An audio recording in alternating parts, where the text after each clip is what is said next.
Evelyn Carter did not cry when her husband died. She cried the morning she realized no one had come to the train platform to meet her, and the mule she'd borrowed to find the ranch was going lame in a Colorado blizzard. She could turn back. There was nothing to turn back to. She pulled that mule forward, one frozen step at a time, toward a man who hadn't expected her to come at all, and a piece of land that was already dying. What happened next, nobody in Hargrove County predicted. If this story moves you, please subscribe to this channel and follow Evelyn's journey all the way to the end. Drop your city in the comments. I want to see how far this story travels. The letter had been written in November, mailed from Hargrove County, Colorado, and it had arrived in Evelyn Carter's hands on a Tuesday morning in Cincinnati, Ohio, smelling faintly of pine smoke and desperation. She had read it 3 times before she understood what it was actually saying. Not what the words said, but what the silence between them meant. I require a capable woman. I have a working ranch. I will provide room board and fair wages for honest labor. I am not seeking romance. I am seeking competence. No name beyond a signature. Caleb Whitaker. No description of himself. No description of the land. No softening language. No flattery. Just requirements. Just terms. Most women would have set it down and walked away. Evelyn Carter had read it a 4th time, reached for her pen, and written back. She had her reasons. A widow at 34 was not the kind of thing that announced itself cleanly. It crept in. First came the funeral, which was dignified and terrible. Then came the condolences, which were warm and useless. Then came the creditors, which were neither dignified nor warm, just persistent, just factual, just unyielding in the way that men with legal documents tended to be. Thomas Carter had been a good man. He had also been a man who believed deeply in future prosperity while making very little provision for the present. When he died of a fever in early October, he left Evelyn a modest house with a large lien against it, a savings account with $11.40, and a reputation as a respectable widow which counted for a great deal socially and absolutely nothing practically. She had 3 months before the bank took the house. She had no family left to fall back on. She had 2 skills that mattered. She could keep books with the kind of precision most trained accountants envied, and she could work without stopping when stopping wasn't an option. So when the letter arrived from Hargrove County, Colorado, from a man named Caleb Whitaker, who wanted competence and not romance, Evelyn Carter had recognized the arrangement for what it was. Not charity, not rescue, a transaction. She could live with a transaction. Jet ride. The train to Denver took 3 days. The connection south toward Hargrove took another half day. By the time Evelyn stepped onto the platform at the small depot outside Hargrove town, she had been traveling for 4 days. She had slept poorly and eaten sparingly, and the sky above the Colorado mountains was the kind of iron gray that didn't promise anything good. She stood on the platform with 2 suitcases at her feet and waited. The train left. The platform emptied. She waited. Wind came off the mountain range with a bite that found the gaps in her wool coat and settled there cold and deliberate. She adjusted her hat. She checked her small watch. She put her hands in her pockets and looked down the road toward town, which was maybe a 1/4 mile off, and she waited some more. Nobody came. After an hour, she stopped waiting and started thinking. He might be delayed by weather. He might be delayed by work. A rancher's calendar didn't bend easily to social obligations. He might have sent someone else to collect her, and that someone had gotten the wrong day. There were reasonable explanations. Or he had changed his mind and hadn't bothered to tell her. She considered that one for a long moment. Considered what it would mean the ticket back the money she no longer had. The house already lost the future that had no shape at all on that side of things. Then she picked up both suitcases, walked down the road to town, found the general store, and pushed open the door. Cho. The man behind the counter was in his 60s, broad-shouldered with a white beard, and the kind of careful eyes that took stock of a person before offering anything. He looked at her luggage. He looked at her face. He said, "Train come in." "It did," Evelyn said. "I'm looking for Caleb Whitaker's ranch. Can you tell me the direction?" Something shifted in the man's expression. Not quite pity, not quite alarm, something in between that she didn't have time to analyze. "That'd be Henry Dawson," the man said, extending a hand. "I run this store, and you'd be the woman from the advertisement." "Evelyn Carter," she said, and shook his hand firmly. "Can you tell me where the ranch is?" "I can." He hesitated. "Ma'am, did Whitaker send a wagon for you?" "It appears not." Henry Dawson had the decency to look uncomfortable about that. He looked at her luggage again, looked at the window where the sky had gone from iron gray to something darker and more purposeful, and he said, "My wife will want to give you coffee before you go anywhere, and I can loan you a mule. The ranch is 6 miles east." "I would appreciate the mule," Evelyn said. "I'll return it tomorrow." "Ma'am?" He paused like he was weighing something. "I don't know if Caleb told you much about the state of the place, in his letter." "He told me it was a working ranch." Henry Dawson's expression did the thing again, that careful in-between thing. "Yes, ma'am," he said. "It's working, in the sense that it ain't stopped yet."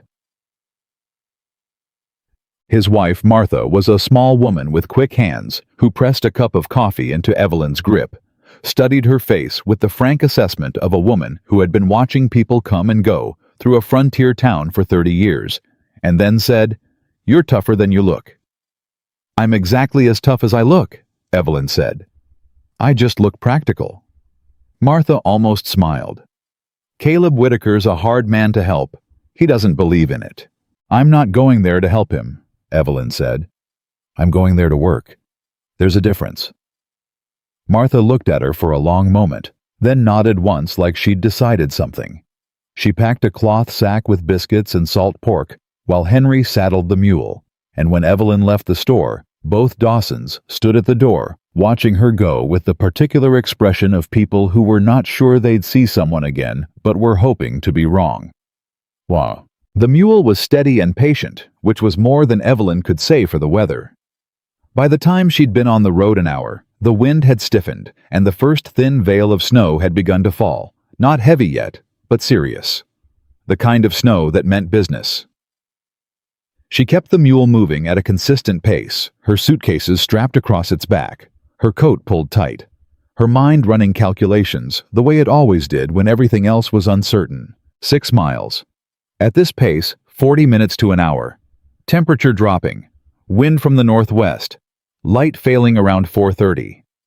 She had time, but not much to waste. She focused on that instead of on the question that kept trying to surface, whether she was riding toward something or away from everything. The ranch appeared through the snow as a collection of shapes, low structures, a main house, a barn that leaned slightly left fencing that had seen better decades.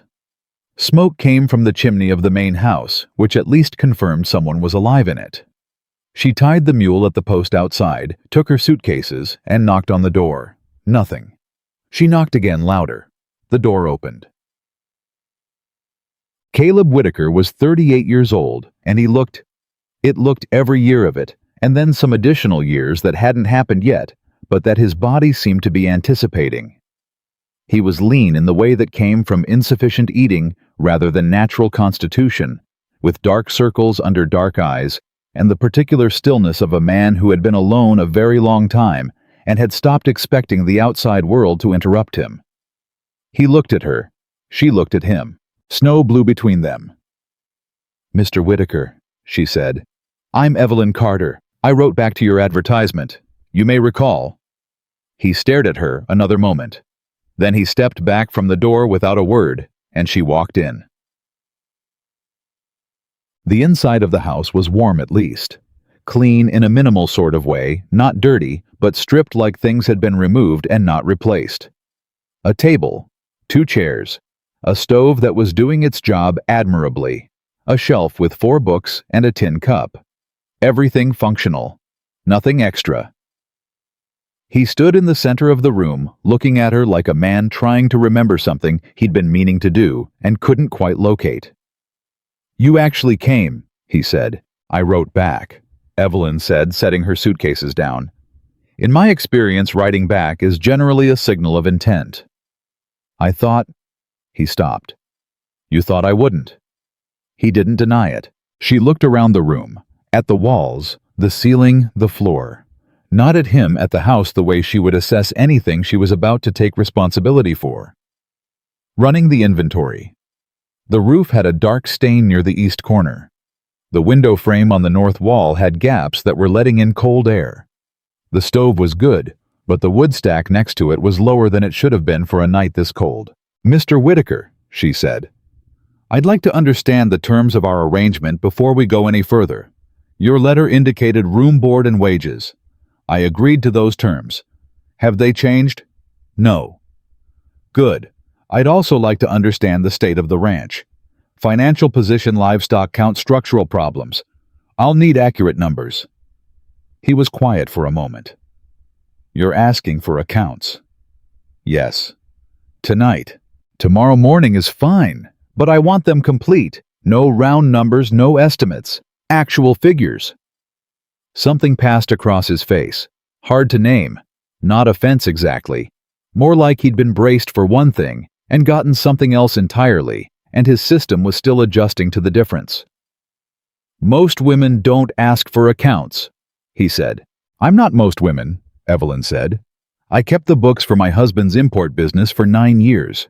I know what a failing operation looks like on paper, and I know what questions to ask before it's too late to ask them. If you want me to be useful to you, Mr. Whitaker, let me be actually useful, not decorative." Silence. Then, "There's a room at the back. Small, but it's private." "That's fine." "Supper's been on the stove. It ain't much." "It doesn't need to be much," she said. "It just needs to be honest." Yeah, supper was salt beef and potatoes, plain but adequate. They ate in near silence, which suited Evelyn fine. She was too tired for conversation and too alert for pretending she wasn't watching. She was watching, cataloging. The way he ate without appetite, methodical rather than hungry. The way he kept his eyes on the table most of the meal, only glancing up when he thought she wasn't looking. The way his hands, when they were still, had a faint tremor that he controlled deliberately every time he noticed it. This was not a man in crisis. He had passed crisis some time ago. He was in the long aftermath, the slow collapse that came after the acute emergency when the adrenaline was gone, and the grief had moved in permanently, and the daily work of staying alive had become something he was doing out of habit rather than conviction. She had seen that look once before. In the mirror the week after Thomas died. She did not say any of that. When supper was done, she washed the plates without being asked, and he looked at her, doing it like it was a strange thing to witness someone caring for his kitchen. "Mr. Whitaker," she said, drying the last plate. "I'm going to ask you something, and I need you to answer it honestly." He waited. "How close is this ranch to failing?" He was quiet for a long time, long enough that she thought he might not answer at all. Then he said, "I've got maybe 2 months of food stores if I'm careful. Cattle are thin. Lost 3 last spring, 2 more in October. Roof on the barn has a hole I haven't had time to fix. Got a note on the property with the bank in town, payment due in March. I don't have what's needed for it." "How much short?" he told her. She did the mental arithmetic. It was bad. Not unsurvivable, but bad. "All right," she said. "I'll look at everything tomorrow. What time do you start?" "Before light." "Then I'll be up before light."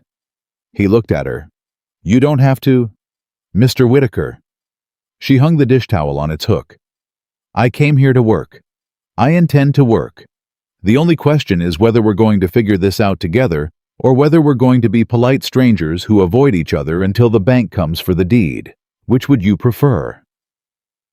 The silence stretched. Then, together sounds like less paperwork. It was the driest, flattest attempt at humor she had heard in a long time, and she almost smiled at it before she caught herself. "Good," she said. "Good night, Mr. Whitaker." She lay in the small back room that night, listening to the wind work at the seams of the house, and she ran through numbers in her head the way other people counted sheep. Livestock losses, feed costs per head per week through winter, firewood burn rate, food stores versus projected need, banknote versus likely spring income if the cattle survived in good condition, the hole in the barn roof, and what it would cost in animal losses if it wasn't fixed before the real cold hit. It was a complicated equation. She could see the shape of it where the losses were happening, where the bleeding could be slowed, what the margin for error looked like. The margin was thin, but it was there. She turned that over for a while. The thinness of it. The fact that it existed at all. This ranch was not already dead. It had been treated like a dying thing so long that it had started behaving like one. But underneath the neglect and the grief and the terrible accumulated weight of a man running on empty, there was still something structurally sound. She could see it in the bones of the place in the good land, the quality of the remaining cattle, the original quality of the construction before time and loss had worn at it. It could be saved. She didn't know yet if Caleb Whitaker could be. But the ranch she was fairly sure about. She was up at 4:30. The fire in the main room needed stoking, and she did it before she could hear movement from anywhere else in the house. She had water heating by the time boots hit the floor in the other room, and she had already pulled on her coat and was looking at the near-empty wood stack with a calculating eye when Caleb came through. He stopped when he saw her, saw the fire, the water, the coat. "You're actually up," he said. "I said I would be." He looked at her another moment, like he was still recalibrating, like every small thing she did was landing somewhere he hadn't expected. "Barn first," he said. "Chickens, then cattle." "I'll follow your lead today," she said. "Tomorrow I'll know enough to have opinions." That almost did. It almost cracked something in his expression. Almost became a smile. It didn't quite make it, but she filed away the shape of it, the proximity of it, as information. Chime. The chickens were in worse shape than she had expected. The coop had a draft problem that she identified in the first 2 minutes, a gap in the east wall that was costing them warmth and probably contributing to the low laying rate. She counted 12 hens. A healthy laying operation with 12 hens in good condition should be producing 8 to 10 eggs a day. The basket she found had 4 eggs in it, which was yesterday's total. She did not say anything yet. She was observing. The cattle were thin, but not beyond recovery. That was her read. They needed more feed than they'd been getting, but the bone structure was still good. These were sound animals that had been underfed during a difficult season, not animals that had been compromised beyond repair. She noted it all. Every number, every condition. In the small notebook she'd brought from Cincinnati, she began writing in her careful, precise hand, 12 hens, 4 eggs, daily gap, east wall of coop. 14 head of cattle, condition fair to poor, likely insufficient feed ration, current week. Caleb watched her write. "What are you doing?" he asked. "Taking inventory," she said. "You can't fix what you haven't counted." "I know my own ranch." "I'm sure you do," she said without looking up. "This isn't about what you know. This is about what's on paper, so that when we make decisions, we make them based on facts instead of impressions." He was quiet. "The east wall of your chicken coop has a gap," she said. "About 6 inches. It's costing you warmth and probably 4 or 5 eggs a day. How long has that gap been there?" A pause. "Since August. And fixing it would take an hour, maybe less. What else have you not had time for?" she asked. The silence that followed was long enough to be its own kind of answer. They came back inside for coffee mid-morning. The snow had lightened, but hadn't stopped, and the temperature had dropped another degree or two since dawn. Evelyn sat at the table with her notebook open and her coffee warming her hands and looked at what she had. "I want to tell you what I see," she said, "and I need you to tell me if I'm wrong." He sat across from her, arms on the table, waiting. "This ranch isn't failing because of bad land or bad animals," she said. "It's failing because the labor and the maintenance have fallen too far behind. That's fixable, but not if we don't address it systematically, not if we just put out fires as they come." He said nothing. "The banknote in March," she continued. "That's the hard wall. Everything else we can negotiate around, but that number has to be met or you lose the deed. So everything we do between now and March has to be oriented toward that." "And if I told you I've been thinking about the bank's offer," he said. "They've got a buyer interested. Man named Victor Mallory, offered fair market." The name dropped into the room like something heavy. "Fair market for what the ranch is worth right now," she said carefully, "or fair market for what it could be worth with 6 months of proper management." He didn't answer. "Mr. Whitaker." She closed her notebook and looked at him directly. "I came a long way. I came because the work you described needed doing, and I needed work. But I can also walk away if that's what you want. What I won't do is spend the winter watching a salvageable ranch go under because you've already decided it can't be saved." "I haven't decided anything." "Then let me show you what I see," she said. "Let me put the numbers on paper, all of them. And then you decide." He held her gaze for a long moment. Then, "All right, Mrs. Carter." She opened her notebook again. "All right," she said. "Then let's start from the beginning." Outside, the snow kept falling on the Colorado mountains, steady and indifferent. Inside the small house at the edge of a ranch that wasn't dead yet, a woman with a notebook and a man with nothing left to lose began very quietly to add up the numbers. And the numbers, for the first time in a long time, were beginning to suggest that something might still be possible. The numbers on the table told one story. The ranch outside told another. Evelyn had learned in 9 years of keeping books for Thomas's business that there were always 2 sets of accounts, the ones written down and the ones written in the behavior of people who were trying not to look at the written ones. Caleb Whitaker had stopped looking at his written ones a long time ago. She could tell by the way he sat across from her, that first full morning shoulders, slightly forward jaw set, watching her pencil move across the page with the expression of a man waiting for a verdict he already knew was bad. She didn't soften it. That wouldn't have been useful. "Feed costs," she said without looking up. "You're running 14 head on what looks like a ration calculated for 10. I know. You're 4 head short on feed, and you've been short since at least October." I said, "I know." "I'm not saying it to reproach you," she said. "I'm saying it because it's the first number we have to fix. Everything downstream of this, the cattle condition, the weight loss, the vulnerability to cold, it all starts here." She set her pencil down and looked at him. "What happened in October?" He was quiet. "Mr. Whitaker." "Lost 2 animals," he said. "Had to sell another 2 to cover costs after that. Bought feed for 10 because that's what I had left. Told myself I'd adjust the ration. But you didn't." "I was going to." She let that sit without comment because the sentence had its own weight already. The particular weight of things that were going to happen and then didn't.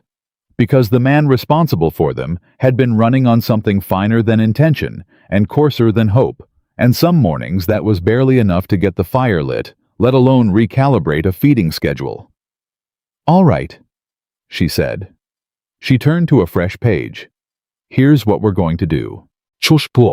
She spent the rest of that morning outside, and she moved through the ranch the way she moved through a ledger methodically, without rushing, without skipping anything, because it was inconvenient. She went back to the chicken coop and measured the gap in the east wall with her hand. She walked the fence line on the north pasture and found 2 breaks that were being held together by a combination of luck and cold-stiffened wire. She went into the barn and stood in the place where the roof hole was and looked up at the pale winter light coming through and calculated in her head how much heat that hole was costing them per night. Caleb followed her. He didn't say much. He watched. That was something she was beginning to understand about him. He was a man who watched more than he spoke, who processed more internally than he expressed, and who had learned to read practical competence the way other men read words on a page. Every time she found something noted, it moved on without drama. She could feel his assessment of her shifting in small increments. Not warmth, it was too early for warmth, but something. A recalibration. "Fence on the north pasture," she said, stopping at the second break. "How long ye? Week, maybe 10 days. That's how long until the cattle find it and start drifting." "I know." "I'm not—" "You're not reproaching me," he said, and there was something in his voice that might have been the very beginning of dry humor. "I'm starting to understand that." She looked at him. He wasn't quite meeting her eyes, but the set of his jaw had shifted slightly, less braced, less closed. She filed it away. "I want to fix the coop wall today," she said. "The gap, an hour's work, you said." "About that." "Then let's do it this afternoon. Tomorrow morning the fence. The barn roof is a bigger job. What do you need for it?" he thought. "Lumber, more than I've got on hand." "Can Dawson's store get it?" "He can order it." "How long?" "Week to 10 days if the roads hold." She nodded. "We order it today. That gets us 2 weeks to prepare what we can before the real cold arrives." He looked at her for a long moment. Not the cautious measuring look from the night before, something more direct than that, though still careful. "You move fast," he said. "I move practically," she said. "There's a difference. Fast implies recklessness. I'm not reckless. I just don't see the value in waiting when the problem's already identified." Most people find that irritating. "Most people aren't trying to keep a ranch alive through a Colorado winter," she said. "I can be pleasant in the spring." This time it did get to him. She saw at the corner of his mouth the faintest possible suggestion of a smile there, and gone so fast she would have missed it if she hadn't been watching. She turned back to the fence line and kept walking. They fixed the coop wall that afternoon. It was simple workboard, and nails a matter of measuring and fitting and hammering. But it was the first time they worked alongside each other in close quarters, and it established something. A rhythm. He handed her nails when she needed them without being asked, which meant he was watching her hands, anticipating. She held the board steady while he drove the first nail, and she held it without shifting, without flinching at the noise which he noticed. Small things. The kind of small things that told people about each other faster than any conversation. The hens were vocal about the intrusion. Evelyn spoke to them in a flat, practical tone that Caleb watched with something approaching bewilderment. "They respond better if you acknowledge them," she said without looking at him. "They're chickens. They're small creatures in a cold box who are already stressed by winter and now have 2 strangers hammering their walls. The least we can do is talk to them." Silence. Then, in a voice that was clearly unused to the exercise, Caleb said to the nearest hen, "Afternoon." The hen regarded him with the deep, philosophically indifferent gaze common to all poultry. "She's not impressed," Evelyn said. "Can't win 'em all," he said. She let herself smile at that one, just briefly, just enough to be real. The next morning, the fence. The morning after that, a systematic inventory of the food store's actual count weight where she could get it, projection by week through March. She spread it all on the table and added it up and looked at the result and felt the familiar sensation of a problem clarifying into its true shape. Not worse than she'd thought. Slightly better in one area, he had more salt pork than she'd initially counted. Slightly worse in another, the flour supply would run critically short by February if they didn't plan for it. She brought Caleb to the table and walked him through it. All of it. Not summarized, not softened, the actual line items, the actual projections. He leaned over the table next to her close enough that she could feel the warmth of him, and he followed her pencil across the page without interruption until she stopped. "February," he said. "February is the pinch point," she confirmed. "Food and feed simultaneously. We need to address both before January." "That takes money." "I know, which is why I want to talk about the egg revenue." She turned 2 pages back. 12 hens. With the coop wall fixed, we should recover to 8-9 eggs a day within the week. That's revenue. Not large revenue, but consistent. Dawson's store, does he buy eggs? He does. At what rate? He told her. She wrote it down, did the calculation, showed him the weekly figure. It was modest. It was also real, the kind of money that compounded into something meaningful by February if they were disciplined about it. "It's not enough on its own," she said. "No. But it's a start. And it tells the bank when March comes that the operation is active, that there's income. That's different from showing up empty-handed." He was quiet, looking at the numbers. She watched him look at them, watched him, seeing what she'd been seeing, the way the shape of the problem began to change when you stopped treating it as a catastrophe and started treating it as an equation. "You're thinking about this differently than I have been," he said. "How have you been thinking about it? Like something I had to outlast. And now?" He straightened, put his hands in his pockets, looked at the wall for a moment before looking back at her. "Like something that might be solvable," he said. "Maybe." It was the most hopeful sentence she had heard him say. She did not make much of it, did not push, did not elaborate, because she understood instinctively that a man in the place Caleb Whitaker was occupying could not be rushed toward hope any more than you could rush a frozen creek toward thaw. You had to let it happen at its own pace. "Maybe is enough to work with," she said, and turned to the next page. The week settled into a shape. Early mornings always together now, without it being discussed or decided, just happening by natural logic. Chickens first, then cattle, then whatever the day's repair priority was. Evelyn kept her notebook with her at all times. Caleb stopped watching her write in it with that careful, guarded expression, and started occasionally looking over her shoulder, asking what a number meant or where a particular figure had come from. On the fourth day, he asked to hold the notebook. She handed it to him without comment. He stood there in the cold of the barn, turning pages, slowly reading her handwriting. The columns and figures and margin notations, the little symbols she used to flag a problem item or a priority action. He read for almost 5 minutes. She waited, checking on the cattle. When she came back to him, he was still looking at a page near the middle.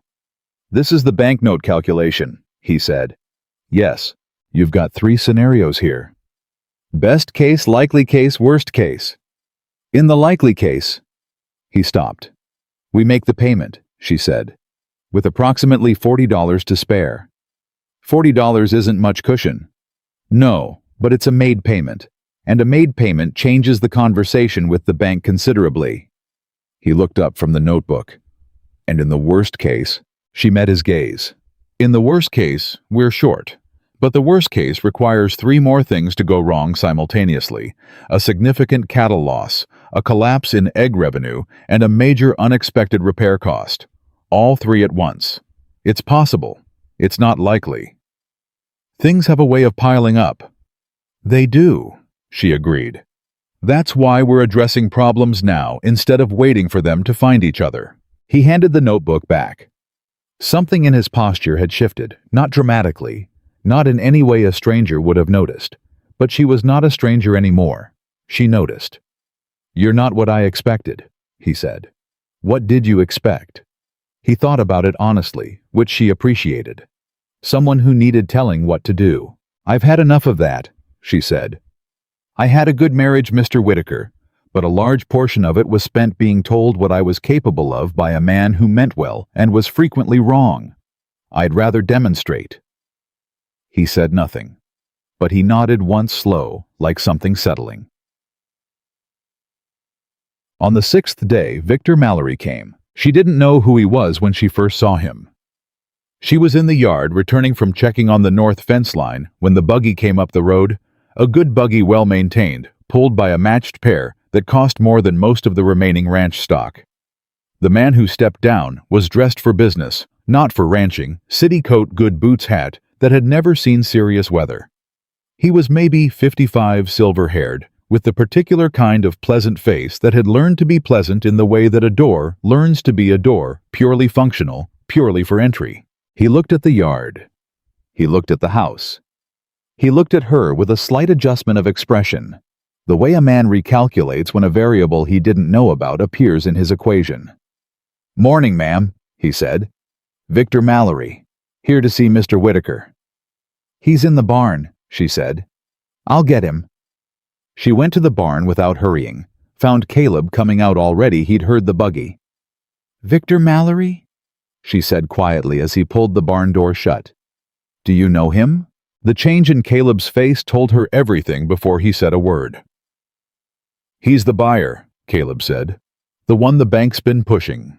She turned and looked back at the yard, at Mallory, who was standing beside his buggy with his hands clasped, patient, composed, the posture of a man who was used to waiting because he was used to winning. "Has he been here before?" she asked. "Once, before you arrived." "What did he offer?" Caleb named a figure. She did the arithmetic instantly. It was low. Not insultingly low. Not the kind of offer that announced contempt, but low in the precise, calibrated way of a man who knew exactly what a desperate seller would accept and had positioned himself just barely above that floor. "He'll offer again today," she said. "Probably. Don't answer him yet." She looked at Caleb directly. "Whatever he says, whatever figure he mentions, tell him you need time to consider." Evelyn. It was the first time he'd used her first name. She noted it, filed it, moved on. "Just time," she said. "That's all I'm asking for. Give me time." A beat, a long one. "All right," he said. Come. She did not join the meeting. That was deliberate. She had no standing to be present, not formally, not in any way that a man like Mallory would recognize as legitimate, and she understood that showing her hand too early would cost more than it gained. Instead, she went back to the chicken coop and did not appear to be listening, which meant she was very attentive to the tones of the voices carrying across the yard, if not the words. What she could read from tone alone was clear enough. Mallory opened pleasantly. There was a long, even exchange. Caleb's voice lower and less frequent. Mallory's more fluid, more assured. Then a pause. Then Mallory again, and this time there was a note in his voice that she recognized, the closing note, the one that said, "Here is the number. Take it now." She heard Caleb say something short and flat, then silence. Then Mallory again, still pleasant, still patient. Then Caleb, "I need time to consider," she breathed. Mallory left 20 minutes later. She waited until the sound of his buggy was gone down the road before she came back inside. Caleb was at the table, both hands flat on the wood, staring at nothing. "What did he offer?" she asked. He told her. It was the same number as before, no increase, no adjustment, which told her something important. "He didn't raise it," she said. "No. That means he's not competing with anyone. He thinks he's the only option you have." She sat across from him. "He's wrong." Caleb looked up. "Is he?" "He's wrong," she said again more firmly. "The ranch is not worth what he's offering. Not even close to what it's worth with proper management. He's pricing it as a distressed asset. It's only a distressed asset if you sell it while it's distressed." "I don't have until spring, Evelyn." "You have until March," she said. "That's 10 weeks. And in 10 weeks with what we've already started. What we've started won't be enough." She opened her notebook, turned to the page she wanted, slid it across the table to him. "Look at the numbers," she said. "Look at what the egg revenue looks like in 6 weeks if the hens are producing properly. Look at what the cattle are worth in March versus what they're worth today, because we're feeding them right now, Caleb. They're already gaining back. I watched them this morning." He looked at the page. She could see him fighting it, fighting the pull of the numbers, the logical and sequential way they built towards something that looked, if not comfortable, then survivable. "This could all fall apart," he said. "It could," she agreed. "But it could also hold. And if it holds, you keep the land. You keep what your—" She stopped. She had been about to say what your wife loved. She had read it in the stripped bare state of the house, in the absence of anything decorative or personal, in the particular quality of a space where things had been cleared away because looking at them hurt too much. She had drawn conclusions she had not stated because they were not hers to state. She recovered. "You keep what you built," she said instead. He heard the pause. She knew he heard it because the thing that moved across his face was not simple. It was layered and complex, and passed too quickly for her to name all of it. "Mallory said something else," he said. She waited. "Said he'd heard the ranch had a woman staying here now. Said it was a shame a widow he assumed come to share in the trouble. Said he hoped I hadn't made any promises I couldn't keep." The room was very quiet. "He said it pleasantly," Caleb added. "Everything he says sounds pleasant." "Men like that always do," she said. "It's more efficient than being openly threatening." She looked at him steadily. "Did it change your answer?" "No." "Good." She pulled the notebook back. "Then we have work to do." 3 days later, Henry Dawson came out with the lumber order and a look on his face that said he had news he was trying to decide how to deliver. He delivered it to both of them, which she appreciated. Mallory's been talking in town. Henry said his big hands wrapped around the coffee cup Martha Dawson had taught Evelyn to make the way Dawson liked it strong enough to stand a spoon in. Saying Whitaker's finished. Saying the bank's going to call the note early. Caleb went still. Can they do that? Evelyn asked. Call the note early. Technically, the terms allow it if there's evidence of significant deterioration in the property value, Henry said. He looked uncomfortable. Mallory's got a friend at the bank. That's been known for a while. How good a friend? She asked. Good enough, Henry said. She sat with that for a moment. Recalculated. This was a different variable, not the natural mathematics of a struggling ranch, but an external force, actively working to push the timing, to close the window, to make the distress worse on purpose. She looked at Caleb. He was looking at the table. Caleb, she said. He looked up. He's trying to scare you into selling before the numbers turn, she said. That's what this is. He wants the bank to move early, so you don't have time to demonstrate that this ranch is recovering. And if the bank does move early, then we show them the books, she said. Right now, today, the books show a ranch in active recovery. Egg revenue up. Cattle weight stabilizing. Repairs underway. We document everything. We create a paper record of every improvement, every number, every decision. She paused. And then if Mallory's friend at the bank pushes, we push back with evidence. Henry Dawson looked at her for a long moment. Ma'am, he said, where did you learn to think like that? 9 years of keeping books for a man who didn't always tell me the full truth about his finances, she said. You learn to read the numbers that aren't on the page. Henry looked at Caleb. Caleb was watching Evelyn with an expression she had not seen on him before. Not the guarded recalibration of the first days. Not the quiet acknowledgement of the past week. Something rawer than that. Something that had not fully decided what it was yet. She's right, Henry said. Document everything. I know, Caleb said. He was still looking at her. I know she is. That night was the first time Caleb talked about them. About his wife Clara. About the boy, 5 years old, dead of a fever 2 summers ago. The same fever that had taken Clara 3 weeks later. He didn't tell it like a story. He told it the way people told things they had carried alone too long in pieces, in fragments, with long silences in between that she did not try to fill. She sat across the table from him and let him say it, all of it. She did not say, I'm sorry more than once because once was real, and more than once was performance.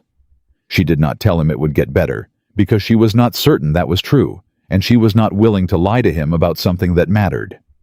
When he finished, they sat in silence for a while. The fire did what fires do. I stopped caring about the ranch for a while, he said.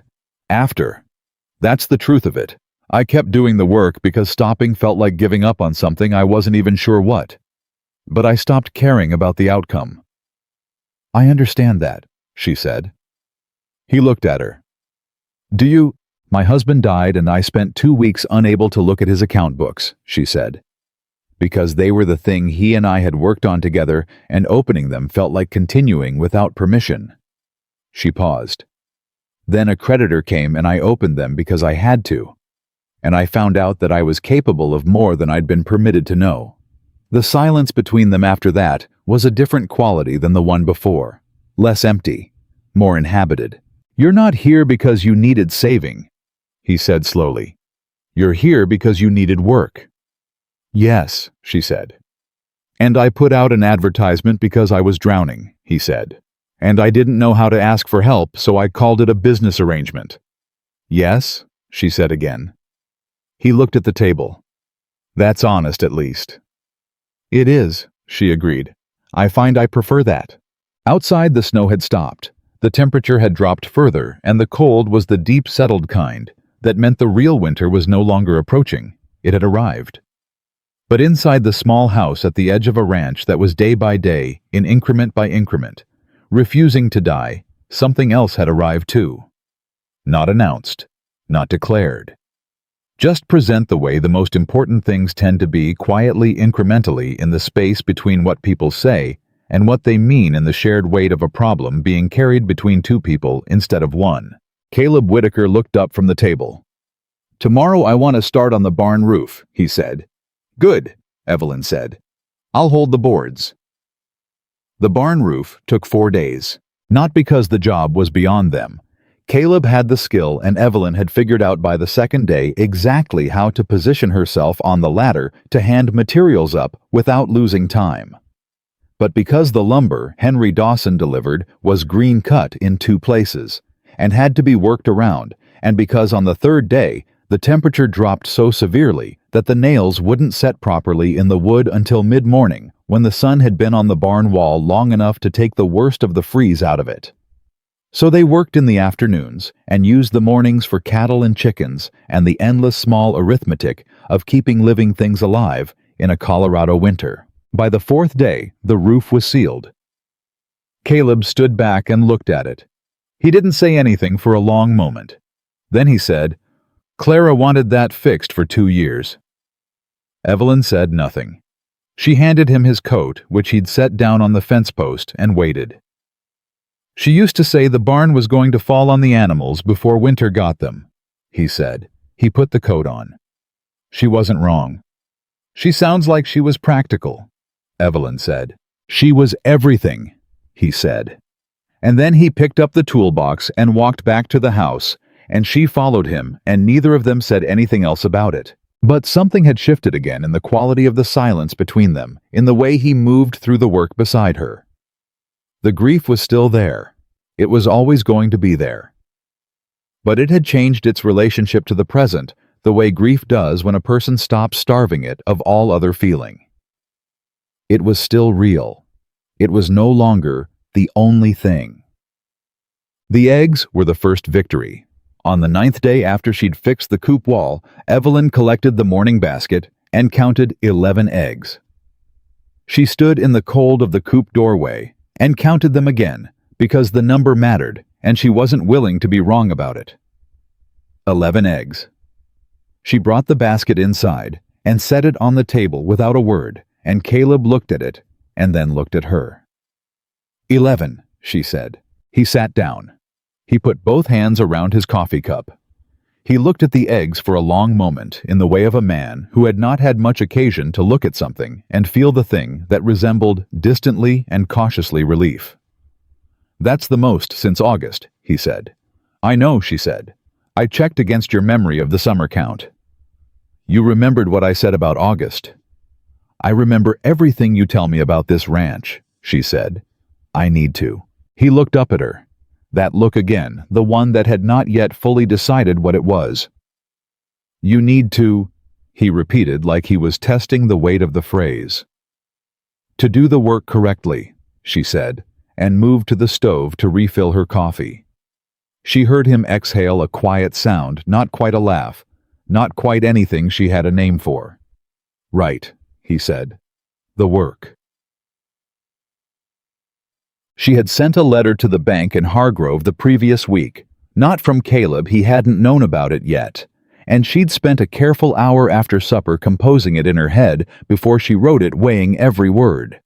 She'd written it on his behalf, which was technically a liberty, and she'd shown it to him the morning after she sent it, because she was not the kind of woman who asked forgiveness instead of permission.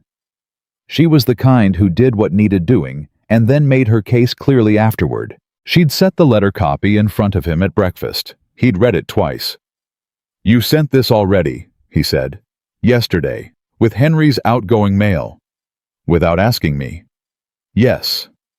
The words sat between them, direct and unapologetic. He read it a 3rd time. She watched him read. The letter outlined in precise and formal language the current state of the Whitaker ranch operation, the livestock count and improving condition, the documented egg revenue, the completed repairs with material costs. Noted the projected trajectory through March, and a request, politely worded but not soft, that the bank honor the original note terms and make no early action based on second-hand assessments of the property's viability. It was a good letter. She knew it was a good letter. You listed the repairs with cost figures, he said. Documented improvements. The bank needs to see activity, not just promises. And the egg revenue. Consistent income. It matters. He set the letter down. He looked at her. You wrote this as though you have authority here. I wrote it as though the ranch has someone competent managing its accounts, she said evenly. Which it does. If you'd prefer I hadn't, I understand. But I believe it was the right move, and I'll explain my reasoning as long as you need me to. Silence. A long one. She held it without filling it. Did you sign it? He asked. I signed it, Evelyn Carter, on behalf of Caleb Whitaker, proprietor. Something happened in his expression. Something complicated. She watched it move through him. Not anger, she was fairly certain. Not anger, but something that had to travel through several other things before it became whatever it was going to be. All right, he said finally. All right. It was the right move, he said. I would have waited too long to write it myself. I know that. He folded the copy and set it on the shelf with the 4 books. Don't do it again without telling me first. Fair, she said. I won't. He nodded once, picked up his coffee. 11 eggs, he said, as though returning to solid ground. 11 eggs, she confirmed. Okay. The bank's reply came 8 days later, and it was not what she had hoped for. Henry Dawson brought it out personally, which told her before she opened it that the contents were not routine. He stood at the door with his hat in his hands and his careful eyes doing the thing where they checked her face first to see how much warning to give. She took the envelope. Come in, Henry. I read the postmark, he said. It's from the regional office, not the Hargrove branch. That was the first sign. The regional office did not involve itself in routine correspondence.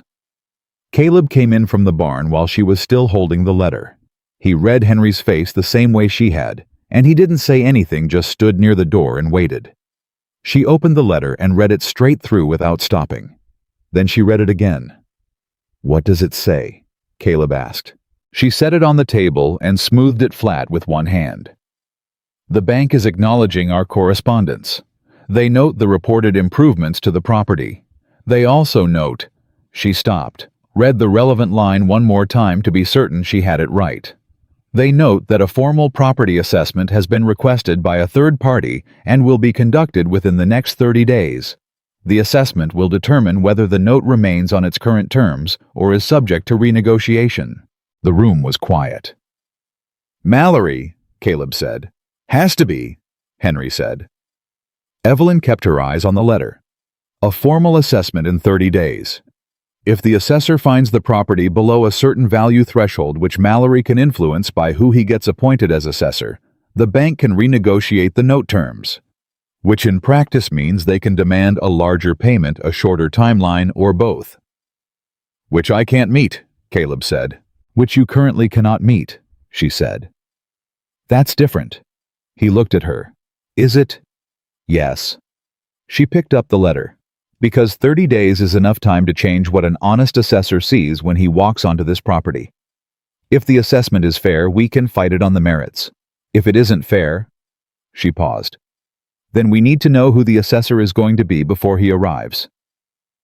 Henry cleared his throat. I might know something about that. Both of them looked at him.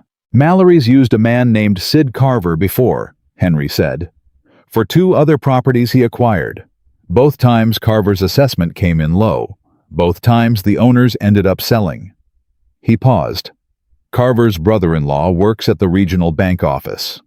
The silence after that was the particular quality of silence that follows when a suspicion becomes a fact.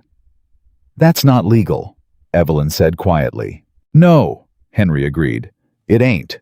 But it's hard to prove, and by the time you prove it, the note's been called and the land's been transferred. She stood up. She walked to the shelf and took down her notebook and opened it to a fresh page. Her hand was steady. She needed it to be steady. Then we need documentation that cannot be argued with, she said. Photographs if we can get them. Signed statements from witnesses who have seen the property improvements. A competing assessment from a credentialed assessor with no connection to Mallory. She wrote as she spoke. Henry is there, an independent land assessor within a day's ride, Henry thought. There's a man in Pueblo, name of Garrett. He's retired railroad, done independent work for 3 or 4 ranchers I know of. Good reputation. Can you get word to him? I can try. Today, she said. If you can. Henry looked at Caleb. Caleb nodded. Henry put his hat back on. I'll ride back to town now. After he left, the house was very quiet. Evelyn kept writing. She could feel Caleb watching her, standing near the door where he'd been since he came in, not moving, not speaking. You're not scared? He said. She looked up. I'm terrified, she said. I'm just more terrified of doing nothing. He was quiet for a moment. Then he crossed the room and sat down across from her, and he said, Tell me what you need from me. Something in her chest settled, not relaxed, not relieved, but settled like a thing finding its footing on uneven ground. I need you to walk me through every improvement we've made, she said. Every repair, every date, every cost. We're going to write it all down in a form that would hold up in front of a judge. She set her pencil to the page. And then we're going to do every other repair on this list that we can complete in 30 days. Because when Garrett walks this property, I want him to see a working ranch, not a list of intentions. Caleb pulled the notebook toward him, looked at the repair list, and pointed to the 3rd item. This one I can do tomorrow. Then we start there, she said. The next 10 days were the hardest of the month and the most productive. They worked from before light to after dark. The fence on the south pasture, 2 more breaks she'd identified in her initial walk, went up on day 2. The drainage problem near the east side of the barn that Caleb had been managing around for 2 years got properly dug out and redirected on day 4, which required 2 full days of cold, muddy work that left them both exhausted and filthy, and somehow inexplicably more capable of being in the same room than they'd been before. There was something about shared physical hardship that dissolved the last of the careful distance. Not romantic, nothing so simple or convenient as that. But honest. The kind of honesty that came from working beside someone until you were both too tired to perform anything, until the only thing left was the actual person and the actual work and whatever was genuinely true between you. On the 6th evening, Caleb made supper. She hadn't asked him to. She came in from checking the cattle and found the stove going, and salt beef and potatoes and biscuits on the table. Actual biscuits, which required an investment of effort she hadn't expected from him. She sat down and looked at the biscuits. I used to make them, he said, sitting across from her. Before, I'd gotten out of the habit. She picked one up. It was good. Dense and a little uneven, but genuinely good. You should stay in the habit, she said. He watched her eat for a moment. Evelyn. She looked up. I want you to know, he said, and then stopped and reorganized the way he did when something was difficult. What you did, the letter, the documentation, all of it. You didn't have to do any of that. The terms I offered you were for labor, not for... He stopped again.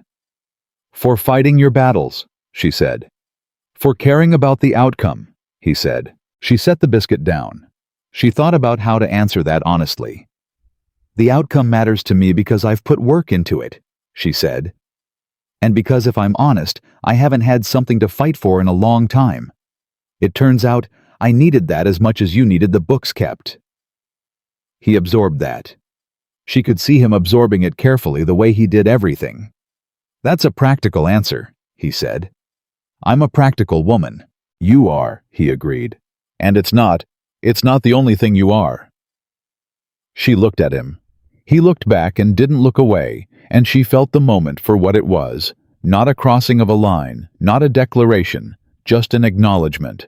An honest one, the kind she could accept without needing to deflect or qualify. Thank you for the biscuits, she said. Thank you for the barn roof, he said. She picked up the biscuit again, and he picked up his fork, and they ate supper in the particular quality of silence that was no longer empty at all. On the 12th day, she found the document. She had been going through the box of papers Caleb kept under the shelf, land records, old receipts, the original deed correspondence with the bank going back 3 years, because she needed the full picture of the property history before Garrett arrived to do the independent assessment. Caleb had said to take whatever she needed to look at. She'd been working through the box, methodically sorting and noting, when her hand found a folded paper near the bottom that was different from the others. Different paper, heavier stock, and a seal on the outside that she recognized the county recorder's office. She unfolded it. She read it. She read it again. Then she sat very still for a long moment and let what she was reading fully arrive in her understanding. The document was a recorded property lien, dated 14 months ago, filed against the Whitaker Ranch property in the amount of $412. Creditor listed Mallory Land and Development Company. $412. She had not seen this in any of the bank correspondence. She had not seen it in Caleb's accounting, such as it was. She had not seen it referenced anywhere in the box until this moment.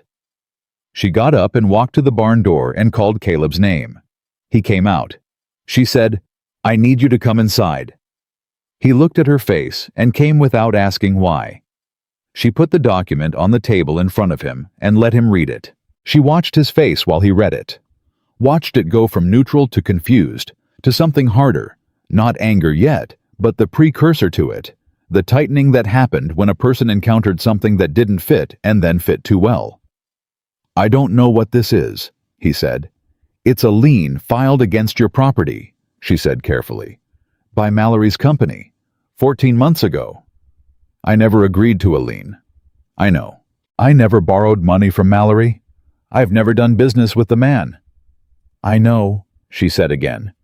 "So the question is, how a lien bearing your property's legal description got filed in the county recorder's office 14 months ago with your name on it." He was very still. "That's fraud." "If you didn't sign it," she said, "yes. That's exactly what it is." She watched him understand it, the full shape of what this meant. Not just a man trying to buy a ranch cheaply. A man who had already created a legal mechanism to force the sale. A lien at that amount, if enforceable, combined with the banknote coming due, would make the total debt unpayable. It would make selling the only rational option. It was not pressure. It was a trap built 14 months ago, waiting for the moment when a man beaten down by grief and winter couldn't find the door. "He built this before you put out the advertisement," she said quietly. Caleb looked up from the document. "This was filed before I arrived," she said, "before any of the bank correspondence we've been exchanging. He had this in place already." She paused. "He's been waiting for you to break completely." "What do I do?" The question came out stripped of everything, no defense in it. No armor. Just the raw question of a man who had hit the wall behind the wall. She picked up the document. "First, this goes nowhere. No one sees this copy until I know exactly what we're doing with it. Second, I need to know if you have any record of your signature being collected on anything by Mallory's people. Anyone who came to the ranch, any paper you might have signed without reading fully," he thought. "A man came out 2 years ago maybe, said he was from the county, taking a census of ranch properties. Asked me to sign a confirmation of the property description." The room went very quiet. "Did you read what you signed?" she asked. He said it was just confirming the acreage. She closed her eyes for 1 second. Just one. Then she opened them and looked at him steadily, because none of this was his fault. A man drowning in grief, presented with official-looking paperwork by a man claiming government business, had done what any exhausted person would do, and there was no use in adding shame to the injury. "All right," she said. "That's how. Now we deal with what is."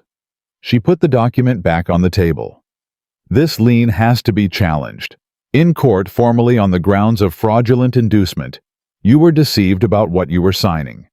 That's a legal claim. A real one, but it requires a lawyer, and it requires doing it before Mallory can move on the assessment results." "I can't afford a lawyer. Henry Dawson's brother-in-law is an attorney in Denver," she said. "Henry mentioned it in passing 2 weeks ago. I noted it." She met his eyes. "I note everything, Caleb." He looked at her across the table, across the fraudulent document, and the notebook full of careful numbers, and the small, irreducible distance that still remained between them, and he said, "I know you do. I'm going to write to him tonight," she said. "We can have a response within the week if Henry sends it with the fast mail. And when Garrett comes to do the assessment, we show him the lien." "We show him everything," she said. "The lien, the documentation, the repairs, the accounts. We lay it all on the table, and we let an honest man see the full picture." She straightened in her chair. "Mallory built this trap carefully, but he built it assuming you'd face it alone." Caleb was very quiet for a long moment. When he spoke, his voice was lower than usual, not broken, but something that had been to the edge of breaking and was finding its way back. "I have been facing everything alone for 2 years, he said. "I know," she said, "and then you arrived." She said nothing. Let him finish. "And I didn't make it easy," he said. "I didn't expect you to stay. I didn't expect—" He stopped, looked at the table. "I keep not expecting things, and you keep doing them anyway." "That's the arrangement," she said softly. "No," he said. "It's more than the arrangement." He looked up at her, and his eyes were direct in a way she had not seen from him before, not careful, not measured, just honest. "You know it's more than the arrangement." She held his gaze. She let herself hold it without looking away, without deflecting, without reaching for the practical and the useful as a shield. "Yes," she said. "I know." Outside, the Colorado winter pressed against the walls of the small house the way it always did, indifferent, enormous, committed. The fire held. The cattle were in the barn gaining weight on a proper feeding schedule for the first time in months. The chickens were producing 11 eggs a day. The barn roof was sealed, and on the table between them a fraudulent document that was supposed to be the last nail in Caleb Whitaker's coffin was about to become the thing that saved him. She picked up her pen. She began to write. The letter to Henry Dawson's brother-in-law went out the next morning with the fast mail, and then there was nothing to do but work and wait, which were the two things Evelyn Carter had always been best at. She did not tell Caleb to stop worrying about the lien, because that would have been both useless and dishonest. She told him instead to focus on what they could control, which was the ranch, which was the work, which was the daily accumulation of evidence that this place was alive and fighting. He understood that language. He'd always understood the language of work better than any other kind. So they worked. The south pasture drainage got cleared on day 14. A rotted section of the cattle pen fence, one she'd flagged in her notebook 3 weeks ago as a priority, went up on day 16 with lumber left over from the barn repair. She caught him on the evening of day 17, adding an entry to her notebook without being asked, his handwriting rougher than hers. The numbers careful, and she didn't say a word about it, just looked over his shoulder, confirmed the figure was correct, and moved on. He started doing it regularly after that. Her notebook, his handwriting, her columns. It was the most intimate thing he had offered her, and neither of them named it as such. The reply from Denver came on day 19. Henry brought it himself again. He had a habit of delivering significant mail in person, which she had come to understand was not inefficiency, but character. The man did not believe in letting important news arrive unaccompanied. The attorney's name was Robert Hale. His letter was 2 pages written in the precise and formal style of a man who chose every word with the awareness that words had legal weight. Evelyn read it at the table with Caleb beside her, close enough that she could feel the tension in him without touching him. Hale confirmed what she had suspected. The lien, as described, bore the hallmarks of what Colorado law treated as fraudulent inducement. A man deceived about the nature of a document he was signing had legal standing to challenge the resulting instrument. The challenge would require filing in the county court a sworn affidavit from Caleb about the circumstances of the signing, and ideally any witnesses to the interaction. 2 years ago, Caleb said. The man who came to collect the signature. Was anyone else here? She looked at him. Who was on the ranch that day? He thought. Jim Prater. He worked for me seasonally, left in the fall of that year. Where is he now? Last I heard, Pueblo. She looked at Henry. Henry was already nodding slowly. I know a man who knows Prater, he said. Can you find him? I can try. We need him within 2 weeks, she said. Before the assessment. Henry put his hat on. I'll leave today. After Henry left, she sat with the letter and ran the timeline. 2 weeks to find Prater, assuming he could be found. The assessment from Garrett, the independent assessor she'd requested, was scheduled for day 26. If they could file the lien challenge before the bank's assessor arrived, it changed the legal landscape considerably. Mallory's claim on the property would be under active dispute. Any assessment conducted while a fraud challenge was pending would carry significantly less weight. It was a tight sequence. Every piece depended on the piece before it. "What if Prater can't be found?" Caleb asked. She had already considered that. "Then we file the challenge on your affidavit alone. It's weaker, but it's not nothing. A sworn statement from the property owner describing deliberate deception is still a legal claim." She set the letter down. "The affidavit needs to be written now, today, while the details are fresh and documented. 2 years is a long time for details. Write down everything you remember," she said. "The man's appearance, what he said, where you were standing, what you believed you were signing, what he told you it was. Every detail, no matter how small." She pushed a clean sheet of paper toward him. "I'll help you shape it into the right language afterward, but the facts need to come from you." He picked up the pen, held it, set it down again. "Evelyn," he said, "if this doesn't work, write the affidavit," she said. "I need you to hear me for a minute." She stopped. She looked at him. His jaw was set, but his eyes were not closed the way they used to be. That internal shuddering she'd seen in the first days was gone. What was there instead was harder to look at because it was raw and real and not hiding anything. "If Mallory wins this," he said, "if the lien holds and the bank calls the note and I lose the deed, I need you to know that what you've done here matters. Regardless of the outcome. You came in and you made this place function again, and you made me." He stopped, started again. "You made me want to save it. I'd stopped wanting to. I don't think you know what that cost me to admit." She was quiet for a moment. "I know what it cost," she said. "I just didn't know you were going to tell me." "Neither did I," he said. She looked at him steadily. "We're not losing," she said. "Pick up the pen." He picked up the pen. He wrote. Garrett, the independent assessor from Pueblo, arrived on the scheduled day, a compact, weathered man in his 60s, with a retired railroad engineer's habit of looking at structures the way other people looked at text, reading them for what they actually said, rather than what they were supposed to say. He shook Caleb's hand. He shook Evelyn's hand, which she noted was not universal among men of his generation, and told her something useful about him. He accepted coffee, declined a second cup, and said, "Show me the property. All of it. Don't skip anything." So they showed him all of it. Caleb led. Evelyn followed with her notebook. Every time Garrett stopped to examine something, the barn roof, the repaired fence sections, the cattle, the chicken coop, she had the documentation ready, the date of repair, the materials used, the cost, the before state, as she'd recorded it in her first week's assessment. She did not hand it to him unsolicited. She waited until he asked, and then she handed it to him, and he read it with the same careful attention he'd been giving the physical structure. After 3 hours, they came back inside. Garrett sat at the table. He opened his own notebook. He wrote in silence for several minutes while they waited. Then he looked up. "Property's in better condition than the county records suggest," he said. "Considerably better.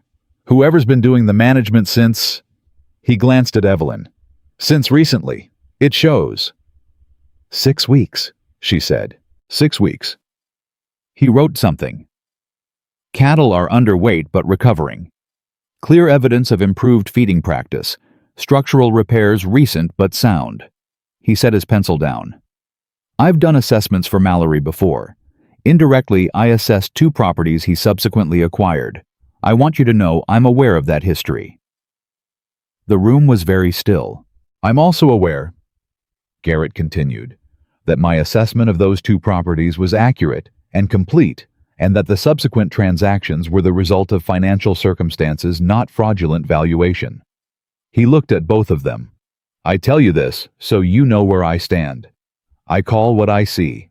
Nothing else. That's all we're asking for, Evelyn said. Garrett nodded. My written assessment will be complete within 4 days. I'll file a copy with the county recorder and send one directly to the regional bank office. He paused. You should know the bank's appointed assessor is scheduled for 3 weeks from now. If you've got any other legal actions in progress, now is the time to have them moving. We're aware, she said. Garrett looked at her for a moment with that reading a structure expression. You've done this before, he said, not a question. Not this specifically, she said, but yes, something like it. He almost smiled. Good luck, Mrs. Carter. Thank you, Mr. Garrett. After he left, Caleb let out a long breath. He sat on the edge of the table, not quite sitting, not quite standing, the posture of a man whose body needed a moment to catch up to the latest turn of events. He's going to file an honest assessment, he said. Yes. That's not what Mallory expected. No, she agreed. It isn't. He looked at her. You requested Garrett specifically. Henry recommended him. I chose him based on the recommendation and what I could learn about his professional history. She closed her notebook. Mallory assumed he controlled the assessment process. He was wrong. Caleb was quiet for a moment. You've been 3 steps ahead of him this whole time. I've been trying to be, she said. He has more resources. He has contacts. What he doesn't have is someone who has read every line of this operation and knows exactly where it's genuinely strong. She paused. He looked at this ranch and saw weakness. He counted on the weakness staying hidden. I made it visible. He looked at her for a long moment. How did you know what he was planning? I didn't, she said honestly. I knew what a man who wanted to acquire this ranch cheaply would need to do, and I prepared for it. The specific mechanisms, the lien, the assessor contact, those I found as they surfaced. But the shape of it. Men who buy distressed properties don't leave things to chance. They create conditions. I've seen the pattern before in Thomas's business dealings. Different industry, same architecture. Your husband dealt with men like Mallory. My husband was occasionally used by men like Mallory, she said carefully, without fully understanding it until it was too late to object. He wasn't a dishonest man. He was a trusting one. There's a difference, but the outcome can look similar from the outside.